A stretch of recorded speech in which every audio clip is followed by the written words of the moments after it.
ಹಾಂ, ಈ ಕೊನೆಯದಾಗಿ ಅರ್ಧ ವೃತ್ತದ ಪರಿಭ್ರಮಣ ಸಮಮಿತಿಯನ್ನು ಅಭ್ಯಾಸ ಮಾಡೋಣ.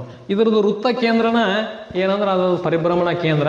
ಅದನ್ನು ನಾವೇನು ಮಾಡೋಣ, ಈಗ ಒಂದು ಸುತ್ತನ್ನು ಪರಿಭ್ರಮಿಸೋಣ. ಅದನ್ನ ವೃತ್ತ ಕೇಂದ್ರದೊಳಗೆ ಇಟ್ಕೊಂಡಿರ್ತೀನಿ. ನೋಡ್ರಿ, ಈಗ ಮೂಲ ರೂಪದೊಳಗೆ ಐತೆ ಅದು. ಇದನ್ನು ಈಗ ಒಂದು ಸುತ್ತಿಸ್ಕೊಂತ ಹೋಗೋಣ. 0 ಡಿಗ್ರಿಗೆ ಐತಿ. ಈಗ ಯಾವಾಗ ತನ್ನ ಮೂಲ ರೂಪವನ್ನು ತೋರಿಸ್ತೈತೆ ನೋಡೋಣ. ಒಂದು ಸುತ್ತಿಸಿದಾಗ ನೋಡ್ರಿ, ಈಗ ಏನಾರು ಮೂಲ ರೂಪಕ್ಕೆ ಬಂದತನ, ಮೂಲ ರೂಪ ಇಲ್ಲಿ ಐತಿ, ಇಲ್ಲ ಅರ್ಧ ಸುತ್ತು ಬಂದರೂ ಇಲ್ಲ.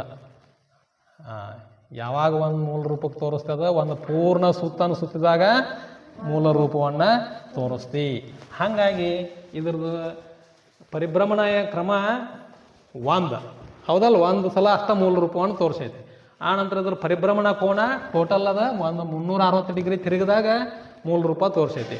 ಹಾಗಾಗಿ ಅದರದ್ದು ಪರಿಭ್ರಮಣ ಕೋನ 360 ಡಿಗ್ರಿ, ಪರಿಭ್ರಮಣೆಯ ಕ್ರಮ 1 ಅಂತ ಗೊತ್ತಾಯ್ತು. ಓಕೆ, ಎಲ್ಲರಿಗೂ ಧನ್ಯವಾದ.